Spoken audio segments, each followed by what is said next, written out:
Sahana Vavatu Sahano Bhunaktu Saha Viryam Karavavahai Tejasvinavadhitamastu ma Vidvishavahai.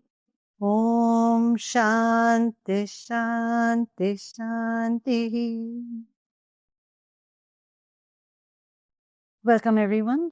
Thank you for joining me again on our Yatra, talking about our eternal journey of the soul who has taken this bodily form as a jiva.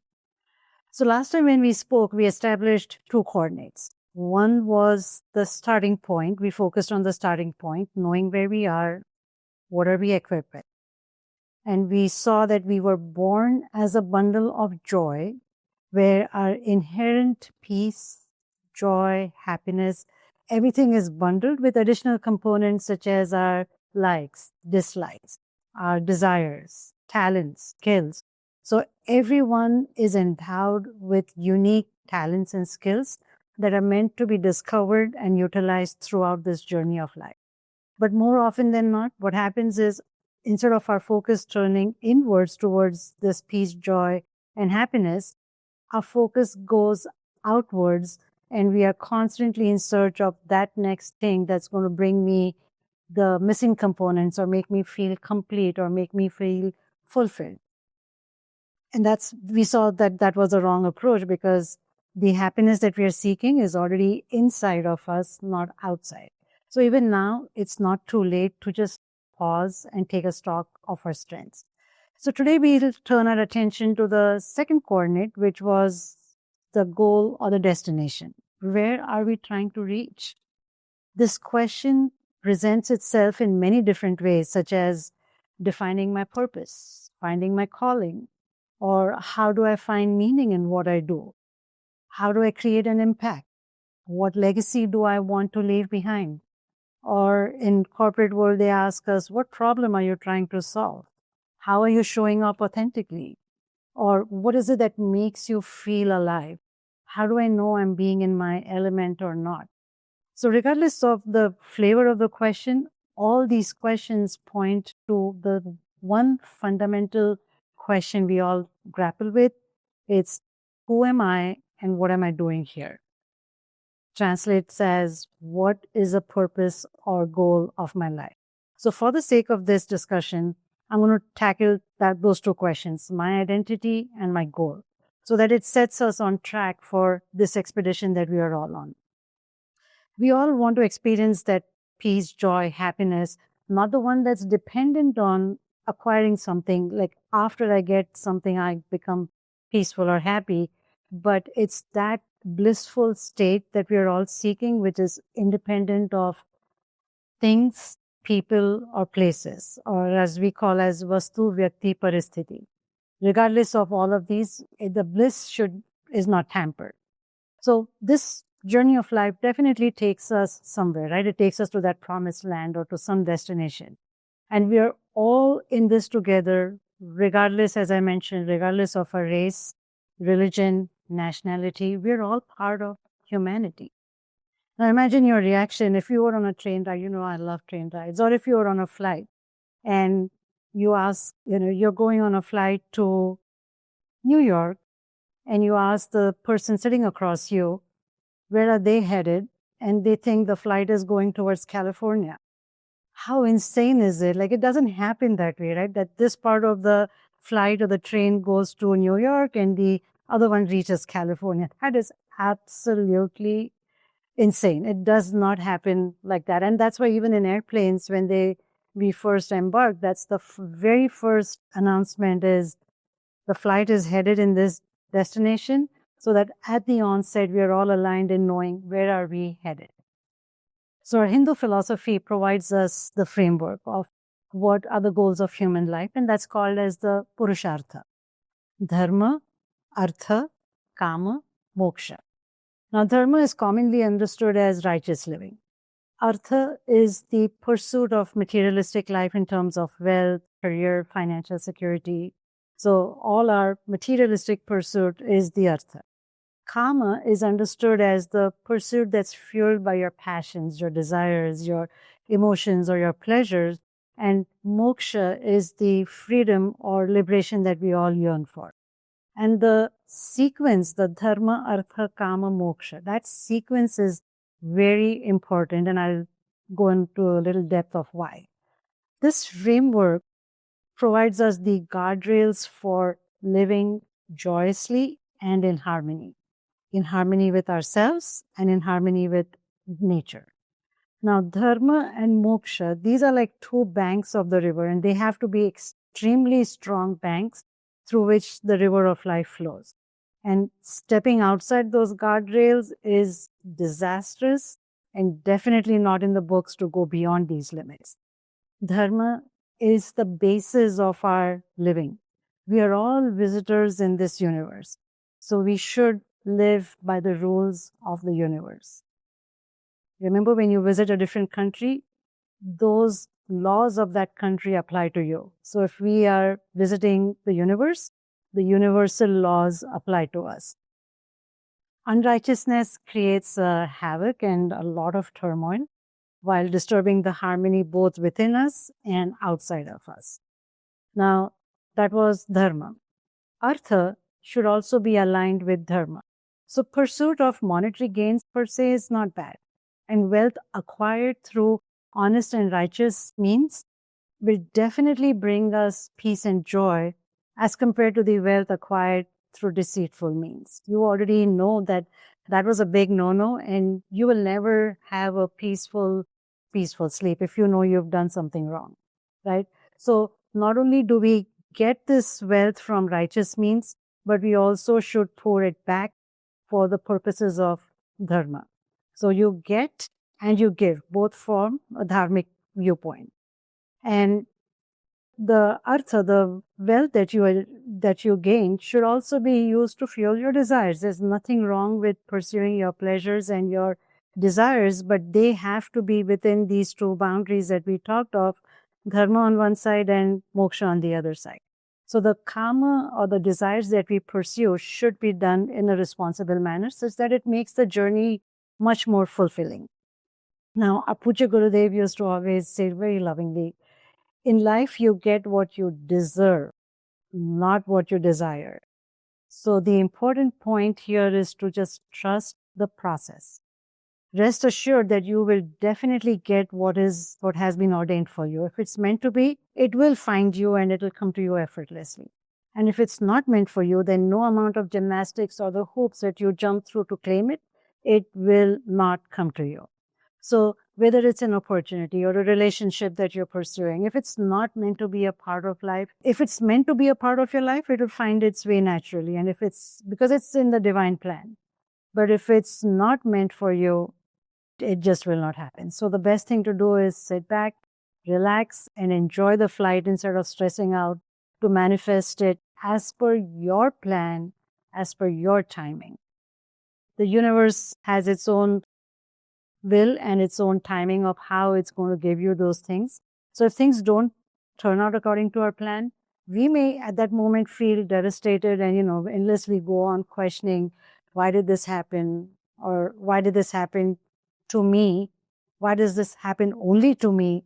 Or why does this happen to me every single time? Those questions are not going to take you anywhere. So you just have to trust the process. Trust that there are lessons to be learned and things to let go. Remember that example of the monkey that we saw last time? If you keep on holding on to it forcefully, it's not going to help you. So learn to let go of things, whether you do it forcefully or you do it willingly. Choice is yours, right? Let go we must. So until we learn those lessons, situation keeps on repeating itself and presenting us in life. And that's why we keep asking ourselves, why does it happen to me all the time? So we saw dharma, artha, we saw the desires. Now moksha is its own category by itself. Moksha is not considered to be desired. The kama is desires, but moksha is its own separate category. The kama is the desires that are dependent on the people, places, things, the vastu, vyakti, paristiti. But moksha is already, you are it. That bliss, the moksha is defined as, the the bliss, experiencing that bliss and the joy that is independent of all people, places, and things. So you have the freedom to be happy at will. And if we follow this sequence, if we follow a dharmic life, it will definitely lead us towards moksha. Might take us a long time, might take us an eternity, but it's just a choice away. Now, let me share with you another secret from our Hindu philosophy. Our yatra, or this journey, has already been chalked out, and it's a part of the divine plan that is designed to take us towards liberation and experience the bliss. That's the goal, right? We want to free ourselves from this endless cycle of birth and death so that we want to experience that bliss. But then why does life seem to be with all these ups and downs and peaks and valleys? Right? What's missing over here? If I claim that I already am that peace, joy, bliss, happiness, then why is my life anything but peace, joy, bliss, and happiness? So some reasons that, you can think of is like we keep on comparing our lives to others. Your life is your own life. Do not compare it with somebody else. So either there is comparison, there could be a lack of clarity. If you don't have clarity, there's a lack of conviction. If there's a lack of conviction, there's no connection with your own self. And as you get disconnected, you start becoming unsure of your own choices. You get misinformed. And now with the way the media pushes information and the narratives, misinformation is all over the place. So be careful of what information you consume. And then soon we find, because we are not comparing, we are comparing ourselves as a lack of clarity, no conviction, no connection. We start becoming who we are not because we are following a mass mentality. And we keep drowning our inner voices. So now it's time to just focus inwards, focus on ourselves, and figure out where is this, how did I come here, and what is it in it for me? Looking back at my own journey, did I know what was the goal of my actions? Did I know what was the goal of life? No, absolutely not. But I'm incredibly lucky to have experienced how to face challenges from a very young age. And I'm going to walk you through an exercise that I designed recently for myself. And this framework, anybody and everybody can use. Start unfolding your life experiences. Just take a look back at your own life and take a look at how did you land up where you are today. So looking back at my life, instead of asking the questions, why did this happen to me? Ask yourself, what lesson is this trying to teach me? That's much more fruitful discussion. And as long as we don't learn those lessons, as I mentioned, those episodes will keep on repeating, and that becomes a cyclical pattern, right? So in my life, the first jolt that I got was around 18, 20 years of age, when you graduate from high school and it's time to go to college. My entire life, I was told, astrologists and all those patrikas, everything led me to believe I was going to become a doctor. Now, I did become a doctor, just not a medical doctor. And they didn't specify what kind of a doctor. So imagine the shock. I'm all set to go into medical school, dental school, and I miss my admission by 1 point. 1 point. And it was like tears rolling down, dreams shattered, life came to a standstill. Everything, the sky was falling. Everything was just like not working out for me.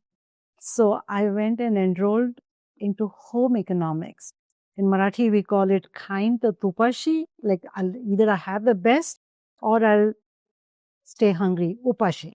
Either I have the best of the best or the worst of the worst. Now, home economics is not bad, so don't get me wrong. But when I came back home and I announced to my mom that I just enrolled myself in a home economics degree program, and that was out of sheer frustration and a lack of plan B, but she didn't need to know that. That hurt my mom's heart so much. I mean, she was bawling, I was bawling, we were all bawling. And she thought it was a complete waste of my talent and a complete mismatch for sure. because in home economics, the only two things we knew were careers in nutrition and textile design. And I had zero aptitude for both, but neither me nor my mom was listening to each other. So I was very stubborn, pursued that path. And then I discovered child development. Imagine this whole new world of child development waiting for me through home economics. And one of my favorite things was to be with children, and that was a path that I was meant to be on. So at 25 years of age, I eventually got my master's degree in the same field of child development. And while working as a director at an elementary school, we had teacher in service training, and I was enamored by a workshop conducted by a lady from the University of Michigan. And that's when I decided I am going to pursue my doctorate in the US and specializing exactly what this lady was doing. So I'm also going to learn phonics. And I did come to USC, yes. I did enroll in higher education, but destiny had a completely different plan. I enrolled for phonics and I graduated with whole language. Completely, like they are 180 degrees apart from each other. And I am so happy that University of Oklahoma, this was the first year that they had this PhD program in instructional psychology and technology, meaning what we know about psychology from womb to tomb, how do we integrate technology to make sure that people adapt to technology? And even 25, 30 years earlier, they had already seen technology was going to be all prevalent. So we needed to speed up and make sure that our teachers, our children, everybody was equipped to learn how to use technology. So I graduated with the whole language and focus on emergent literacy. I wanted to fulfill at 30 years of age, I wanted to fulfill my lifelong dream of becoming a university professor. And of course, I started my job. But once again, that path was not meant for me. And I pivoted. And today, I'm still teaching. Even since then, I've still been teaching, except that now I teach in organizations where I still call them kids, simply in bigger bodies, as I like to think of it. Then I was talking of emergent literacy as to when do children start forming perceptions of themselves as good readers and writers, and now I'm dealing with data literacy. So minor difference, but same concepts being applied. So the point here is that the goalpost kept changing. And in hindsight, I think I definitely say that it was life providing me plenty of opportunities to use my inherent teaching talent and sharpen the other peripheral skills such as project management, data analytics, the financial acumen, and many more technical skills that I've landed where I am. By age 40, now, fast forward to 40 years of age, I was married, had 2 children. All I wanted was stability, job stability. Did I get that? Guess what? Nope. I was, a victim of the workforce reduction, one of the first layoffs that happened way back when, and it was brutal, brutal, brutal. But miraculously, I landed a job, a consulting job, the very next day, and that gig that was supposed to last for just about 6 months carried me for 12 to 15 years after that. So there is a divine plan. Had I stayed where I was, I would have never found this amazing world of digital transformations. And here I am leading organizations through digital transformations. But the crux of the story here is that the divine plan is already chalked out. What appears as failed attempts really is life nudging you in the direction of a higher calling. So just go with the flow and make it the path of least resistance. I remember my spiritual guide used to call that as choiceless existence for a blissful life. Imagine that. He would say, surrender to the universe. It's got us covered way better than what we could have done it ourselves. And secondly, at each turn, wherever I got a curveball, at every curveball, I found that my creative juices were at their peak levels. So while teaching came effortlessly to me, I also developed and honed many auxiliary skills. I learned needs analysis, gap analysis, training needs analysis. I learned project management for the global rollouts that I created. I learned communication skills for crafting messages at different levels of the organization.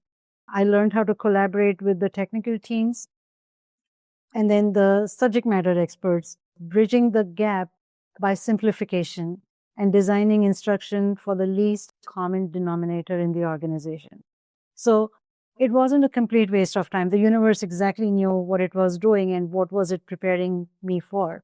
These were all weaved into the course deliveries or my storytelling abilities to keep my learners engaged, contextualizing their projects, helping them understand which direction is this organization headed. Every organization has the vision, mission statement. So I would help them put it in that context and help them realize the upstream, downstream impacts so that they understood the impact of their work on the projects and how were they moving the organizational needle. So basically using a human-centric approach to create the best learner experience for each one of them. And guess what? Leading with love became my signature leadership style. And this is such a satisfying approach and has now become one of my non-negotiables. So the same approach that I used in the professional setting can be translated into a personal life, right? So Dharma, as we saw, that's the universal law and order. Everyone has to follow the rules and regulations as per their roles and responsibilities. You may be a CEO of a company when you step out the world, but when you come home, you are the mother to your kids.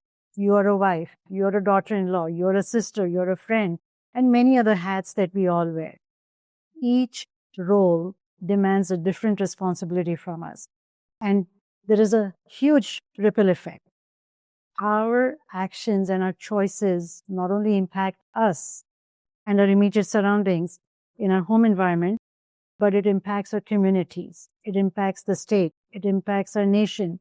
It impacts this entire universe and the entire galaxy of bazillion universes. So as I said earlier, we are all in this together and have to be cognizant about being within those guardrails of Dharma and Moksha. Have faith and trust the process. I invite you all to hit the pause button. Check in with yourselves. Are we living an awareful life? Do we know our skills, talents, potentials? And do you trust that you're following a dharmic life? Do you have the conviction that following a dharmic life will surely lead me to experience the peace, joy, bliss that we all seek through various endeavors?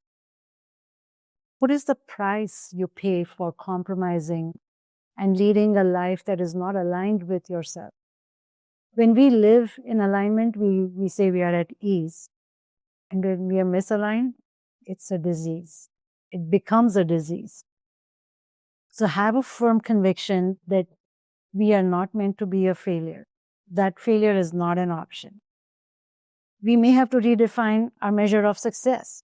Many people climb up the ladder of success only to realize that they were on the wrong ladder.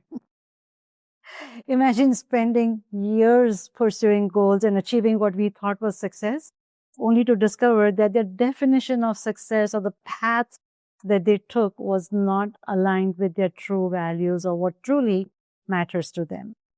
So it serves as a reminder for us to have regular check-ins with ourselves and ensure that our pursuit, whether it's success or whatever you're pursuing, is leading to a fulfilled life, a meaningful life, something that resonates with you rather than something that feels like, what am I doing here? And what is the purpose of all of this? Right? It's like sort of preparing you for the next version of yourself. Whenever you hit some roadblocks, don't take it in the wrong manner. Just think of it like it's really preparing you for the next version of yourself. Have you ever heard that when you ask for flowers, don't be surprised if it rains?